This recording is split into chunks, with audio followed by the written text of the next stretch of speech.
ओम सदाशिवसमारम्भां शङ्कराचार्यमध्यमाम् अस्मदाचार्यपर्यन्तां वन्दे गुरुपरम्पराम्.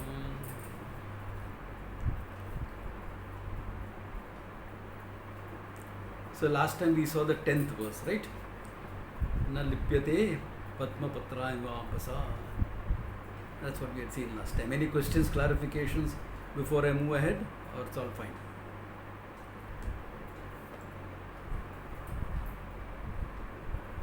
Okay.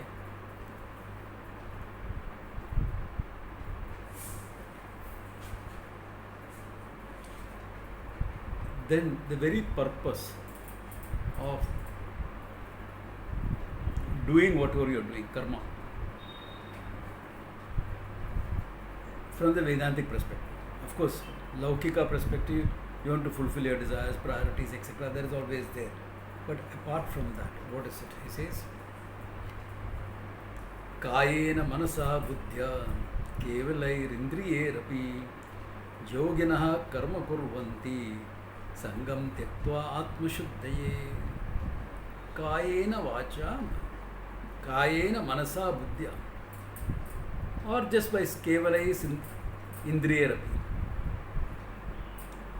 either only mental or physical, also whatever. Okay. Yoginaha karma kurvanti. The yogis, karma yogis, do the action. Sangam tyaktva, without any sangha. But when these type of expression, karma phalam tyaktva, sangam tyaktva, etc., you have to understand, it is from the perspective of karma yoga.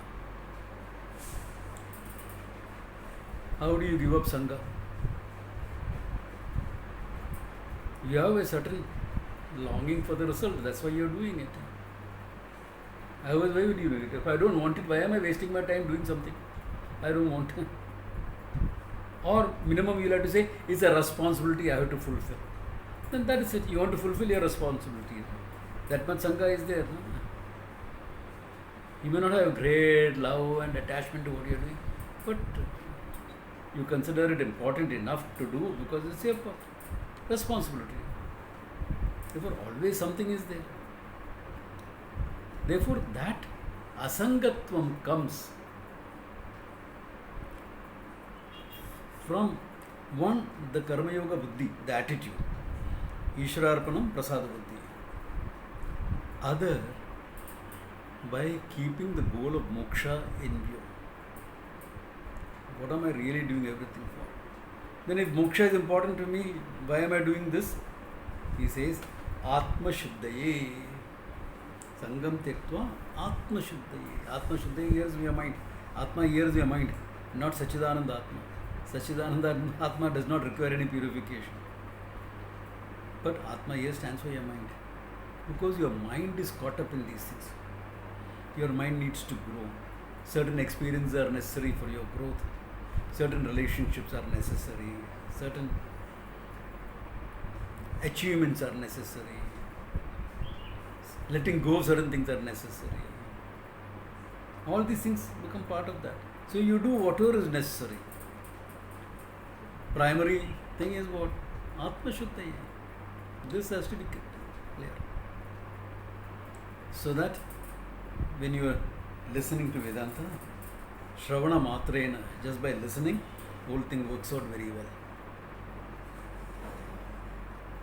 Elsewhere, he says that if you are in a position where you have listened a lot but it is not clear,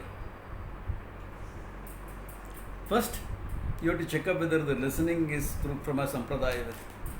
That's important. Okay. Second, what is inside, what is happening inside. How much I am emotionally dependent. Sangam is that emotional dependency on all these things. It's one thing to have them, it's one thing to enjoy them.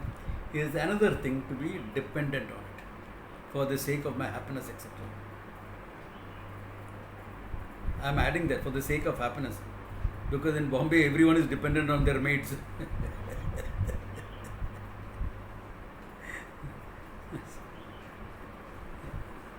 HR people have told me, our young mothers' attendance depends upon their maids. If their maids don't turn up to work, they don't turn up to work. There's nothing emotional about it. There's just some practical dependence. That way, practically, you're dependent on so many. If you're living in a city, you're dependent on everything. Why? The city does not produce anything it consumes. It only produces money. Water comes from outside, vegetables come from outside, grains come from outside, everything comes from outside, milk comes from outside. What do you produce? Even your electricity comes from outside. What are you producing? Some money. Okay, alright, fair enough. Yeah. So practical dependency is one thing. Your emotional dependency for the sake of happiness is another thing. That you grow out of. One, the vision, which may not be yours completely yet, but that after all, happiness, Ananda is me. Number two, I get that emotional freedom with Ishwararpanam and Prasada Buddhi.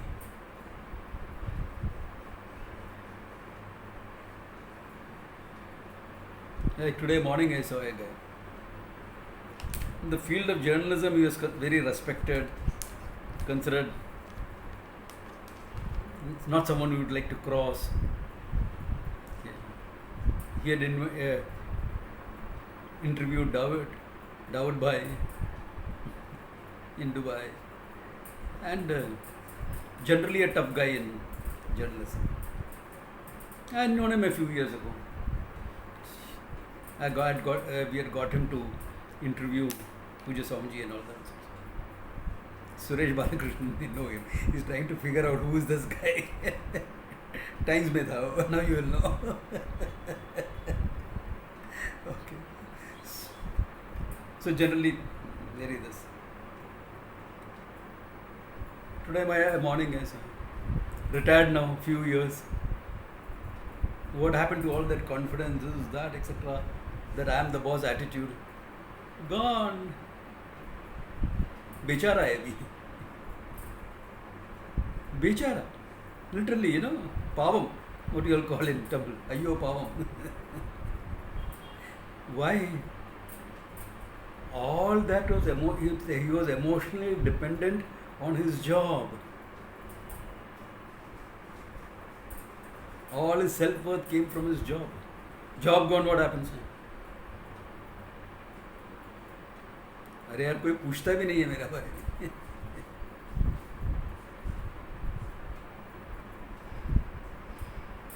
Actually, you contribute to your job, really speaking. Job is just something. You can have 100 journalists. One guy stands out. Why? Because of what he is, not because of journalism, not because of engineering, because of what he is. You stand out because of what you are. But if you are dependent on that position, job, relationship, whatever, that is Sangha. You stand by yourself, one man under the sun. Then I can get things done. Then I know how to relate with people, network, whether I have a position or don't have a position. I can add value to people's life with God's grace. Ishwararpanam, Prasada Buddhi. If that is your thing, then you are fine. Then you have that emotional independence. And that's important to cultivate. If you are speaking career-wise, whether you are an entry-level guy or you are the CEO, you need to have this.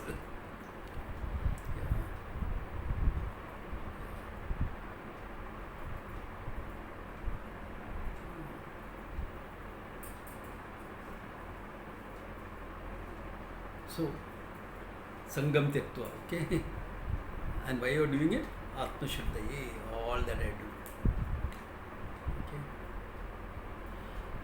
Yeah, Atma Shuddhi means what I must grow bigger than my desires, bigger than my priorities, etc. I must grow. Only then the statement been there, done that has any meaning.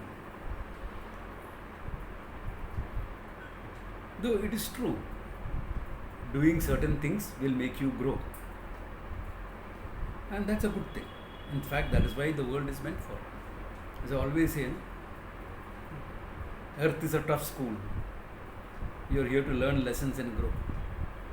So it's good. So doing certain things, getting involved in life makes you grow. Good. After that what?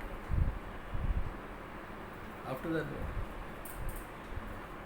Once you can think clearly, feel deeply, and act decisively, then what? You learn the lessons of life. You're taken care of your priorities, your responsibilities, your desires. अभी बाकी क्या है? Moksha. So that's why he's putting that perspective. If you wanted only moksha, then sannyasa would be for you. But I want other things besides that. Other priorities, responsibilities are there. Therefore, karma yoga. Okay. Atma shuddhaye. Then he says, again, Rupa, there are a lot of technical expressions coming. I'll point it out each place. Yuktaha karma phalam tyaktva shantim apnoti naishtikim ayuktaha kamakaryena phale saktah nibadyate. Yuktaha, the person who is together. Karma yoga buddhya yuktaha. One who is together with the karma yoga buddhi. It's natural for him. Karma phalam tyaktva. He has given up the fruit of action. Given up? Not really given up, as good as given up. Because he is willing to accept success or failure.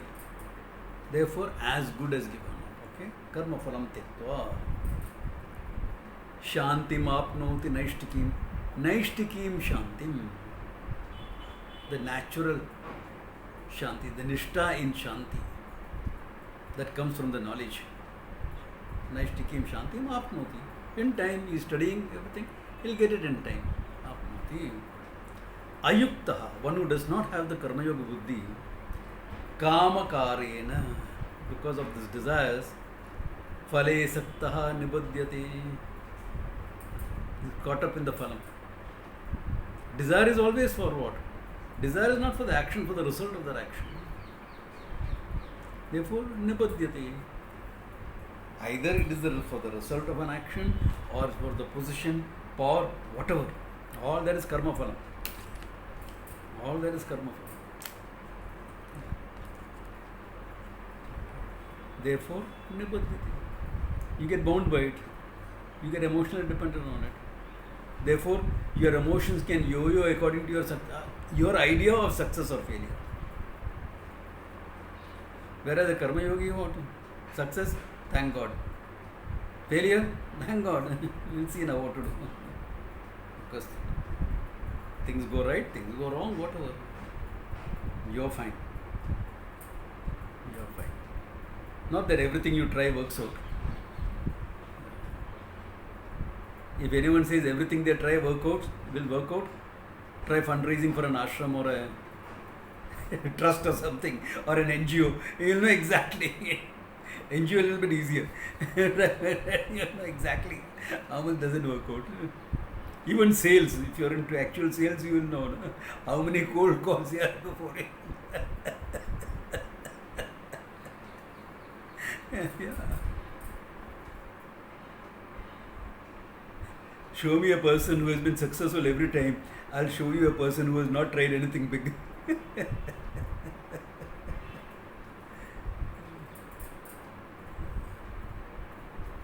Like I was joking somewhere. I have an impressive list of successes and a more impressive list of failures. But overall, what do you see? How do you see yourself? Successful or otherwise? Yeah.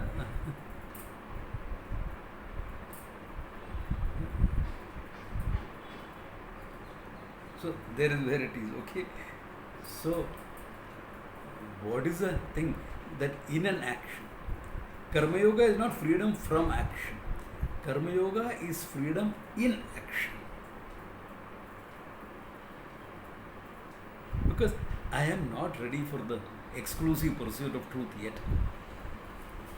Not ready either because of circumstances in terms of responsibilities or in terms of my own desire, etc. I need a few more things in life. That's fine. Okay.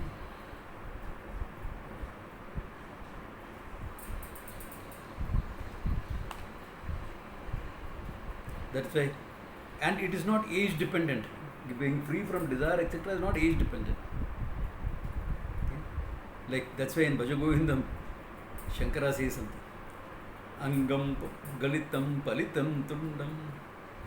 Angam galitam, body is weak and this. Okay. Palitam tundam, everything has become white. Dashana vihinam jatam tundam. Mouth is free from all the teeth. Vriddho yati grahitva dandam. The old man is going with a danda because he can't even support his weight without that. Tadapina munchati asha pindam. Even then, he does not give up this baggage of desires that he is carrying on his head. Asha pindam na. So it's not age dependent. If you have lived a life of Karma Yoga, you are free. Sooner. Yeah. Why? Because from all your desires, you are just come down to your priorities. Those priorities you can fulfill. Every desire cannot be fulfilled. But your priorities can be fulfilled. And in fulfilling one priority, you will go through some desire or the other one. So not one, the other thing will work out. Somewhere it will work out.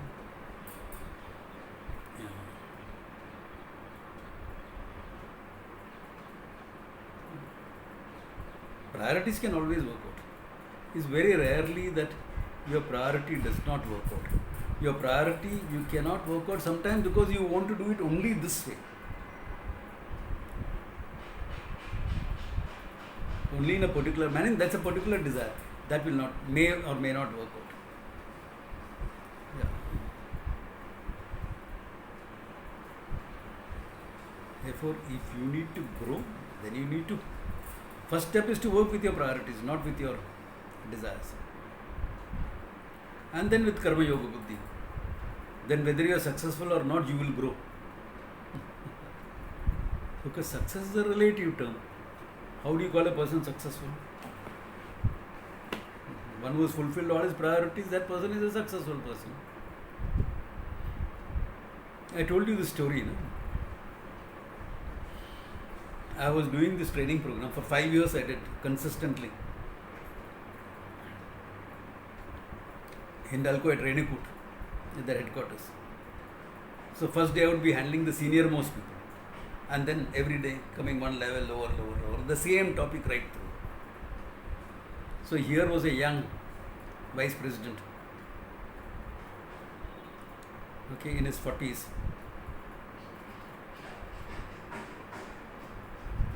40s vice president those days was considered good. I'm talking more than 20 years ago. Okay. Nowadays vice president you are in your 30s. That's why 30s also you require a lot of input for your growth. 40s you need less. But this man had a lot of desires, this, that, and he would always say, Swamiji, your blessings. An arrogant man, but because of desires he would say, Swamiji, your blessings. Then on the last day I was dealing with his personal assistant, an older man. He is going to retire next year. And I asked him, so what are you going to do? Have you achieved everything you wanted? Swamiji, everything. I have educated my children are successful in terms of work, etc. One of them has joined Hindalco. My elder daughter, the daughter was elder, not the son, is married, she's got a kid, she's also a working woman. And I am going to go back to my village. My village, those people have learned English well, but they don't have the skills of speaking well or how to present themselves at an interview and things like that. So I am going to teach them that free of cost. So I'll have some productive work after retirement. The guy had it all mapped out. Very contented person. Career-wise, he is not as successful as his boss. And probably career-wise, he'll never be as successful because he's retiring next year. But if you are looking at his priority in his life, he is successful. Got it all figured out, everything is in harmony. He has done all that he wants to do. Are you getting what I am trying to say now? There is success here. The guy is at peace. He has done that. So then my job is to deal with this 40-year-old in such a manner that by the time he retires, he can be like this. Like his own personal assistant. Inside.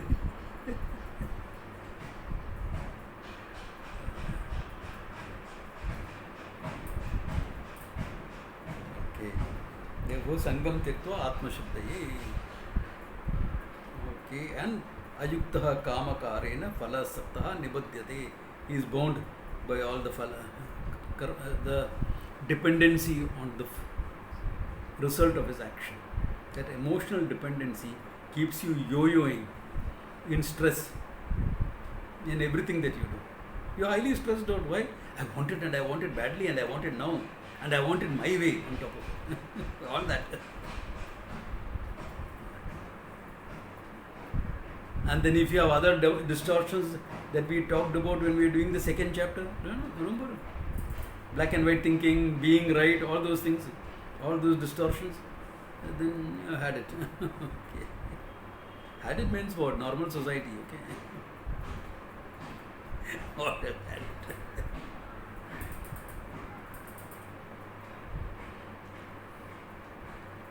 Okay.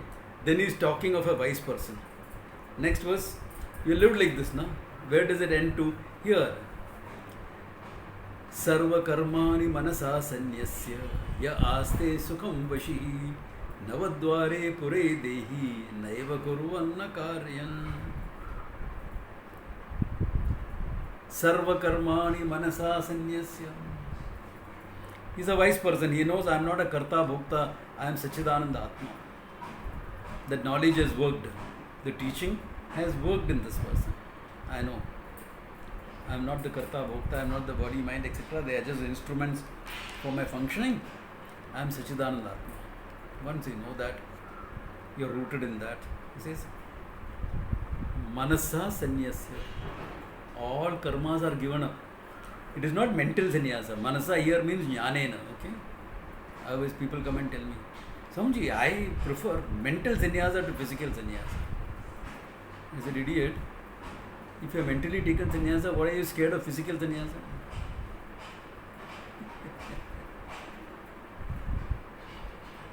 Yeah. No, that's because you want to enjoy a few things. Oh, fine. That means there is no sannyasa yet.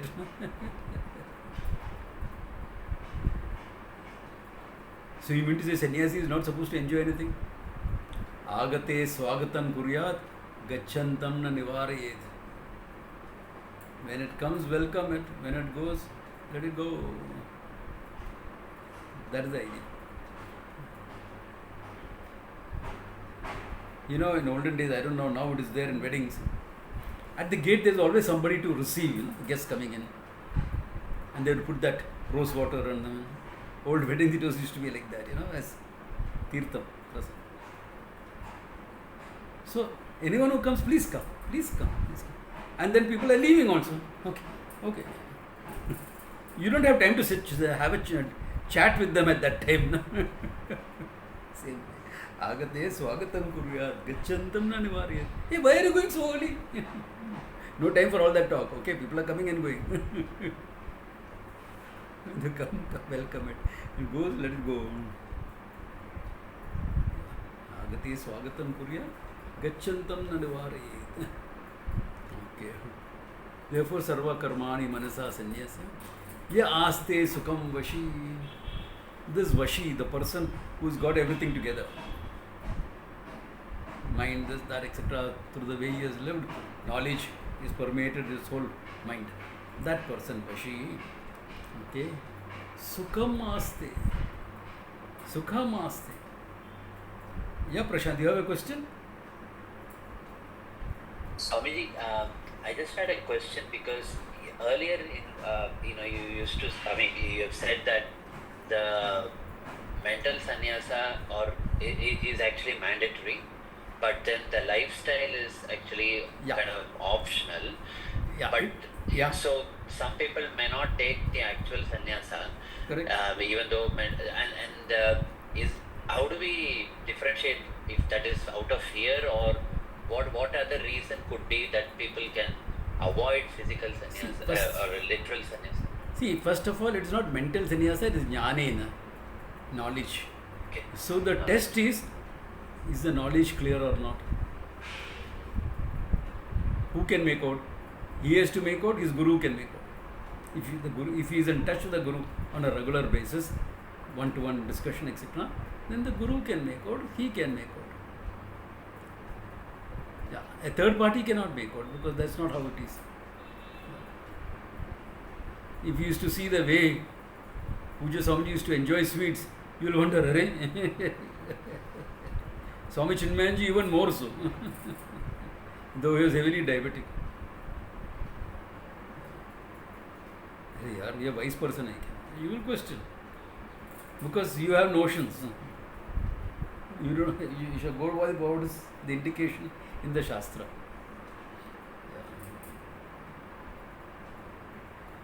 The same person was comfortable eating Kshetra food, then what are you talking about?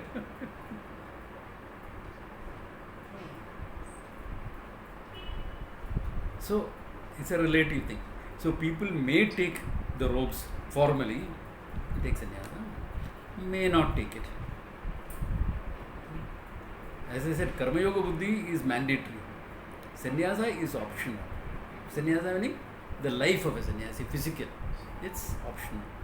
Knowledge is not optional. If you want moksha, knowledge must be there.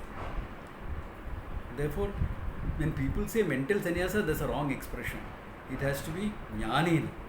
That's why he said, even here, look at what is sarva karmani manasa sannyasya. How can you do manasa sannyasa? Because in that mind there is knowledge. What is that knowledge? Aham akarta abhokta. I am not the karta bhokta. If I am not the karta bhokta, what action is there for me to give up? There is nothing for me to give up on. That's why my guru always used to say, you should take sannyasa when you don't need it, when you don't want it anymore. Not necessary for you. When you feel that freedom. Yeah, I have also seen a lot of people saying, Swamiji, yes Swamiji, I don't feel the need for it. Why? Because I have 101 desires to fulfill, number one. Or because if I say that Swamiji will give it to me, then because I want it. See, people who are rooted in this knowledge can make all these things out very easily. Yeah. Because what a man says or doesn't say reveals a lot actually. If you have the eyes to see. Yeah. That eyes will depend upon what you have inside. I always say this is not jnana chakshu. What is jnana chakshu? We are all in a room. A girl walks in. I say, oh, what a fair girl. The doctor who is sitting next to me says, what an anemic girl.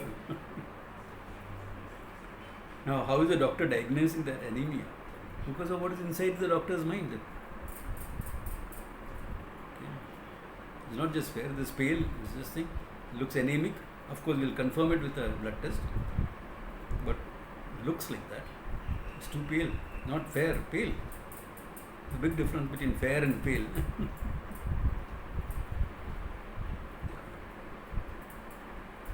So, that's where the whole thing comes in.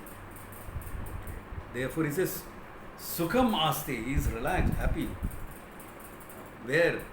Navadware pure dehi. In this 9-gated city called the body. Okay. Yeah. In this, he is obtaining in this body, in this 9-gated body. Sukham aste, relaxed, happy. Naiva kurvan na karayan. I don't do anything. I don't cause any action. I don't impel anyone to do anything. I don't impel my body and mind to function also. It functions because its job is to function. Sukham masti. Without changing your language, that's important. Yeah, Without changing your language, yes. After gaining wisdom, you are so wise now. You can't say I am hungry anymore because hunger and thirst is not there for you. Where is hunger and thirst for you? So you'll have to say, this body is hungry, can it get some food? Spiritual snobbery there is. That is lack of nishta, lack of understanding. You are even too scared to say this, I am hungry. Where are you scared to say I am hungry? We all understand. Sachidananda Atma is not hungry, the body is hungry. But these type of delusions were there in the society, were there. I remember Swami Chinmayanji once was invited to Hyderabad for a talk series. For he had finished a talk in Delhi and from there he was going to Hyderabad. So he was reaching almost 2 days earlier. Okay. But his host was coming only after 2 days. The talks were starting only also after 2 days. So another lady from Bombay was also going for the talks. And she wanted to spend some time with Swami Chinmayanji. So this host said, please stay with us. We have a big house. Hyderabad, there are a huge house. There is enough room for everyone. We are not there for 2 days. Please take care of Swami Chinmayanji, whatever he needs, etc. So she said, okay, I'll be happy to spend time. And so you should sit, talk with Swamiji and things like that. And then Swami Chinmayanji found lunchtime, no lunch is coming. This lady has gone away to her this thing. But not served any lunch or something. And she also felt he's a guest there. And even the hosts are not there. So you ask, can I have some tea or is there a fruit? So when he used to ask, she used to cut the fruit and all that and make tea and all that. Then second day, the host came back. And they rushed to Swamiji and said, Swamiji, I hope everything was fine. We are so sorry we couldn't be here. Oh, everything was fine. I hope the food and all was okay. He said, what food?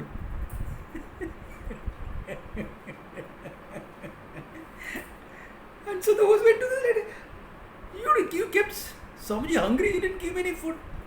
He said, Swami's eat or what? When he used to ask for tea or fruit, I used to give it to him. I didn't think he ate regularly. Thank God such delusions are not there today. This is about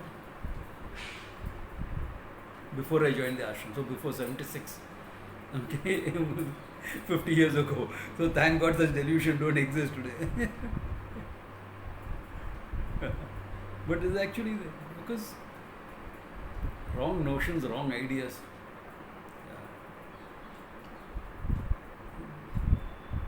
Another notion. Oh, if you know the truth, akarta, abhokta, you will not get angry. You can be loving, all right. Yeah. You can laugh for a joke, all right. It's not that you're becoming more ananda. Or should you say, someone cracks a joke? Just that much. Why? How can you become more ananda than what you are? Idiotic all this is. Can't get angry. Who said that? Who said that? Who said a wise person cannot get angry? किधर लिखा है किधर? Is it written anywhere in any Geeta, Upanishad, anywhere?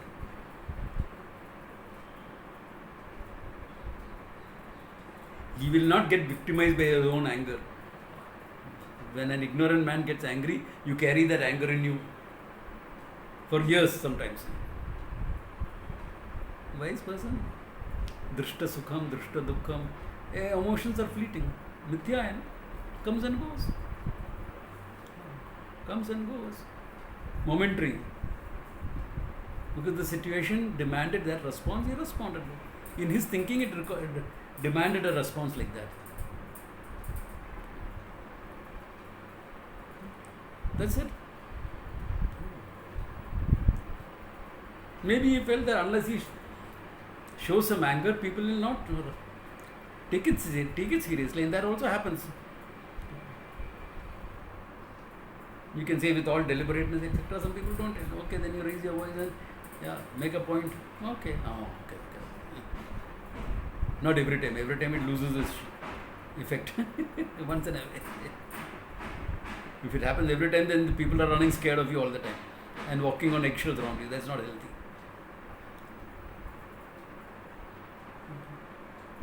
In fact, there are some 32 Lakshanas given to Rama in the Valmiki Ramayana. One of them is, one who is not scared of righteous anger. One does not turn back from righteous anger. That gives me a good excuse. It's even Rama. So I'll get angry all the time because I'm a righteous man, I'm right all the time. Nobody is right all the time, speaker included. Okay.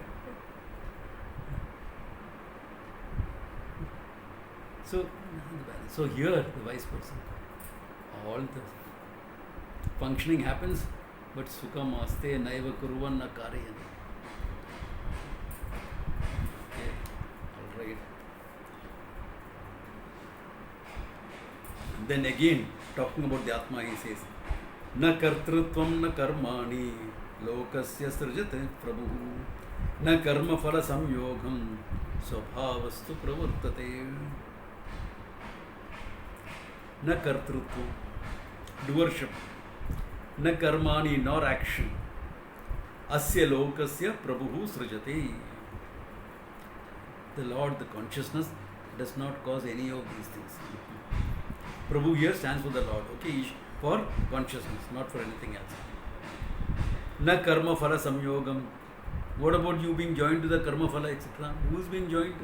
You, the consciousness? No. Then what? Swabhavastu pravartate. Swabhava here stands for Maya. Maya has to pravartate. Your mind has a desire. Your buddhi has planned out a course of action. Through the body you execute it. And then this body, mind, etc. gets connected up with the karma phala. And what do you do as a consciousness?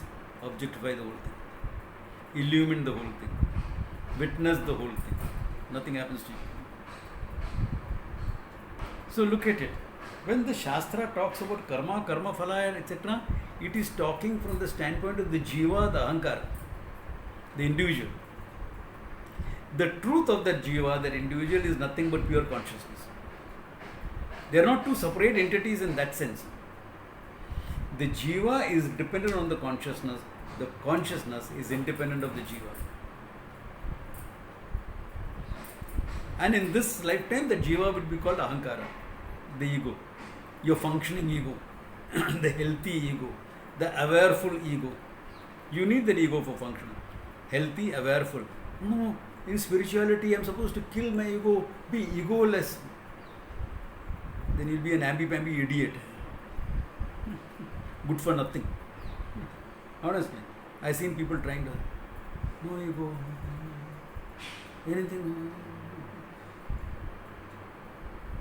Even Vedanta will not work for such a person, I'm telling you. You need that healthy, awareful ego. Awareful person, who is a person together, competent, thinker. You need that. Yoga karmasu kaushalam. Remember that expression, that definition of yoga? Karmasu kaushalam, a competent person. Your personal competency is there. Long back. Second chapter, man. Abhi fifth chapter is. You all come with a clean slate all the time.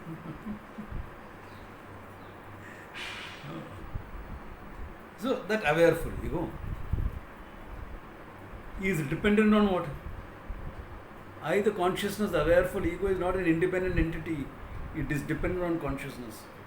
It's a notion that you have about the consciousness, about yourself. I am like this only. That I am like this only is an opinion that you have about yourself. That is what we call the ahankara. What is dependent on what is it dependent upon? Your mind, your notions. And what is it talking about? I. What is that I really speaking? Consciousness. You don't know that. Therefore you take the notion as the reality. Now because you have taken the concept as reality, the notion as reality, that seems to have an independent existence. It does karma, gets karma, phala, birth, rebirth, everything. All that happens in what? I, the consciousness.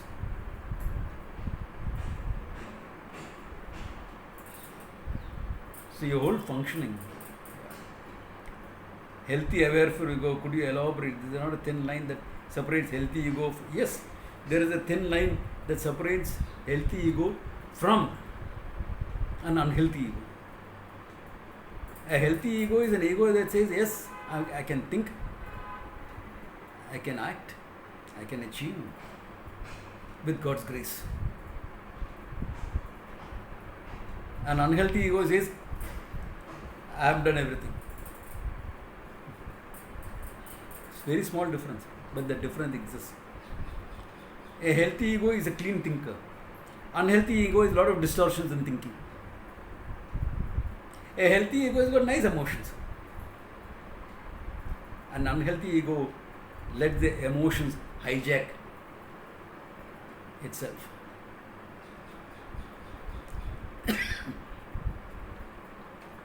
A healthy ego is comfortable with itself, assertive. An unhealthy ego either can become submissive or aggressive. A healthy ego respects itself and respects others. An unhealthy ego may not respect yourself but respect others.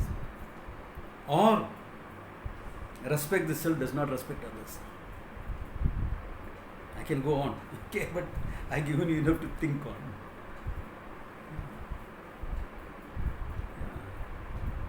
Even thinking clearly, too many distortions, too many notions, too many, that whole thing I gave in the second chapter when you are doing.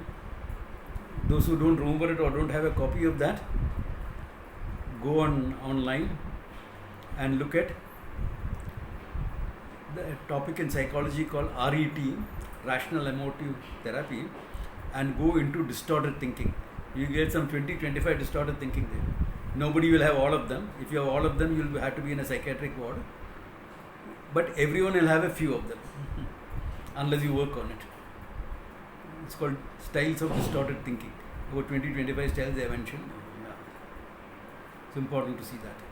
I do this with my youngsters in my youth group. In fact, when is that? 1st of June. Yes, I have a workshop with the youngsters where I'm going to do this handling emotions. 15-year-olds, 16-year-olds. But the earlier you start, the better. No? By 15, 16, you can understand all these. So that's what makes an unhealthy ego. An awareful ego is aware of what's happening inside, what's happening outside. An unhealthy ego may not be awareful. May not, especially self-awareness is poor in an unhealthy ego.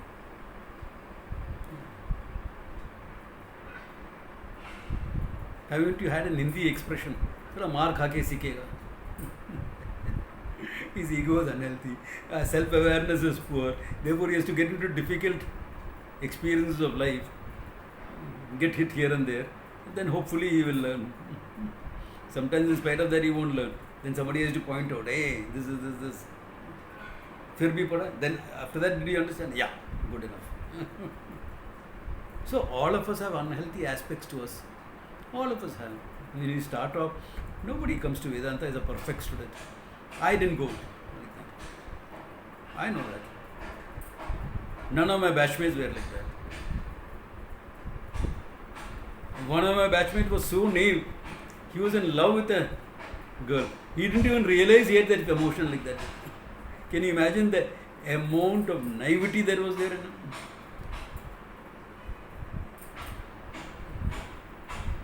होता है. Another batchmate of mine, he decided one day, no, 1 year I have been listening to Puja Swamiji, I am a wise person now, I will not get angry. And there were a few of us who were in our 20s in that group. You can imagine what happened to him. If in front of a 20-year-old, or 23, 24, 25-year-old, you would say someone, I will not get angry whatever happens. What will we do to that character? Including tying him up in a sleep and putting him under the tree outside. We have done all these madcap things, okay? Or someone would just walk up. I know this guy. He's very, very nice guy, but he had his own issues. We'll go and whack him. You're not supposed to get angry. You're a wise person. Believe me, in 48 hours he gave up that idea of being a wise person like that. 2 days he gave up the whole idea. Maar kha ke sikha thoda. You know what he said?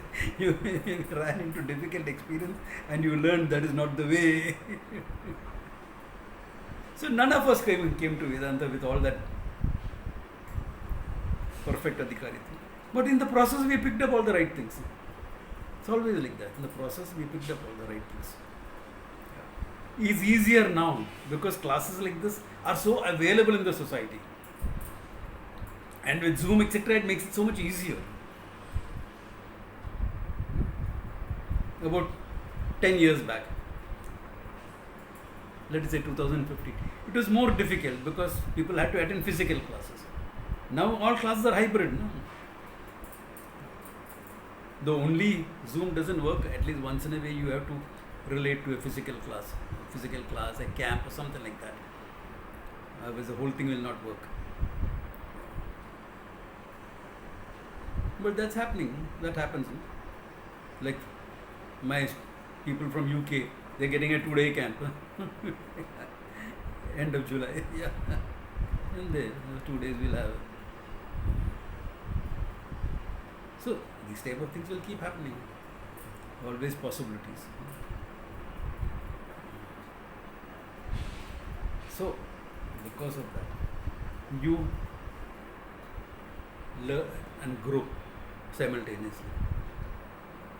Therefore, na kartrutvam na karmani lokasya srijati na karma phala samyoga. Swabhavastu pravartate. The body and mind, which is Maya, creation of Maya, functions in its respective field. And what are you? The one who's illumining the whole thing. When this is a fact of your life, it is not that you're always saying, I'm witnessing. No. A natural thing. Like right now, I'm a human being is so natural for you. No? Do you really have to think, I'm a human being? Get up in the morning every day and remind yourself, hey, I'm a human being. Your functioning is more or less human. Once in a way it can go off, but most of the time it's human. It's at the background. Similarly, I am limitless consciousness. The background. So I am the limitless consciousness. What are you doing now? Playing the role of a human being. Yeah, even human being is a role. Based on your body and mind. No? Because I have to bring in the body when I am saying human. If I am not bringing in the body and I am only talking as a jiva, then what? Self-awareness and freedom of choice. That is human-like, isn't it? Self-awareful and freedom of choice. If this is there, you are ready for Vedanta, isn't it? You have the adhikara for moksha. You may still have to refine that mind, etc., but that's okay. But self-aware and... Because if you are not self-aware, you will not be awareful of that you are an unhappy person, that you want fulfillment, etc., you won't be aware of. Therefore, self-aware. And respect the freedom of choice. That you have the freedom of choice, however difficult the situation is. Now, some choices may not be so smart. Therefore, you may say, I don't have a choice. Because the consequences of those actions are not really healthy. But choice is there. You choose not to take those options. Somebody holds a pistol at your head and says, your wallet. I didn't have a choice. Of course, you had a choice. If you know how, you can fight him. I don't know. Even if you don't know how, you can fight him. Or even if you know, you may not fight him because it's not worth risking your life for the $500 you have in your pocket. Correct. So you see, you have freedom of choice even in a difficult situation like that. So if these two things are there, your moksha, your adhikari for moksha. For us, other things have to come in. But basic thing is there. But you may not have a human body. You may be from some another galaxy where the body is different. Then what? Yeah, you're on this plane of Earth, but another galaxy where bodies are different. Maybe there people evolved not from monkeys but from lizards. So your facial structure may be different. Yeah, your facial structure may be more lizard-like.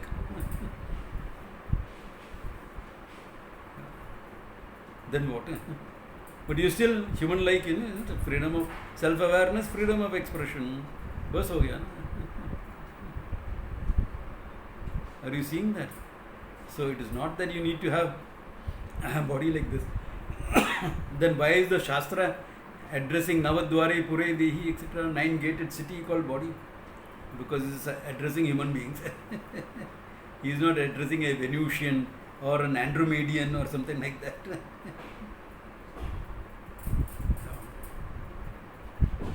Because he is addressing a human being, he is saying in human terms.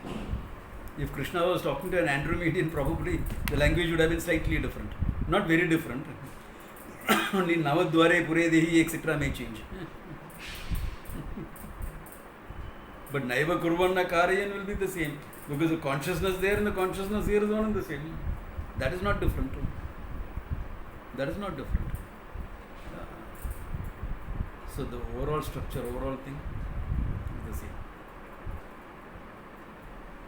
No karma phala, nothing. All karma phala, etc. is to the jiva. So it is the jiva that goes on to this Ananta Yatra, birth after birth, death after death, etc.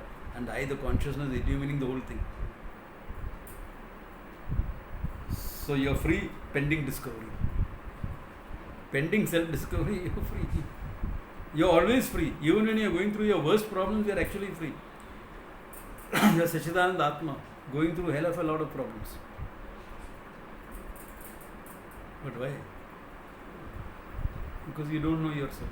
Therefore, you don't enjoy the freedom. You don't enjoy the freedom that you can even when you are going through problems. So a wise person, when he is going through problems, will think of, ye to trekking ja raha hai. I'm the same way, I'm enjoying a trek. I'm enjoying a couple of rounds in the roped ring. You don't enjoy, if you're a martial artist, you'll enjoy a combat. Enjoy. My mother could never understand that. How can you enjoy when it is you're getting hurt, you are hitting somebody and somebody is hitting you? How can you say it is a sport? They could never understand it. What can I do if you can't understand it?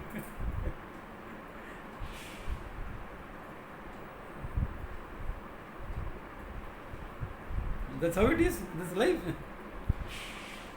Yeah.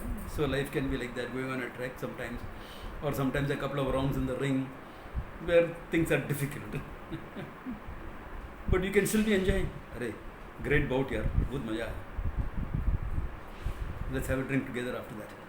You bashed each other up for the last 15 minutes. You are bashing each other up. But that is there in the ring. We are helping each other grow in our skills and our talent and our toughness. Now, after that, we enjoy a drink together. I have not specified what drink, okay? Yatha jnanam yatha ichha. Okay.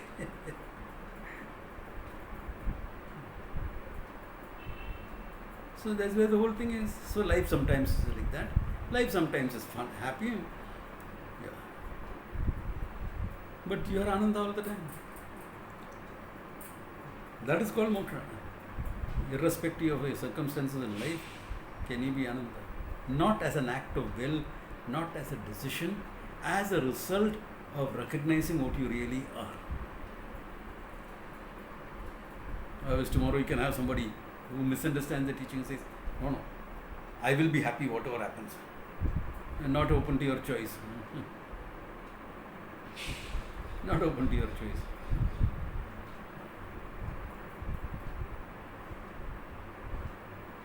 So that's where it is. Okay. So, okay now. Okay, good place to stop. Okay. Think about it. Next class we'll go further. The topic is not over. Okay. Om Tat Sat.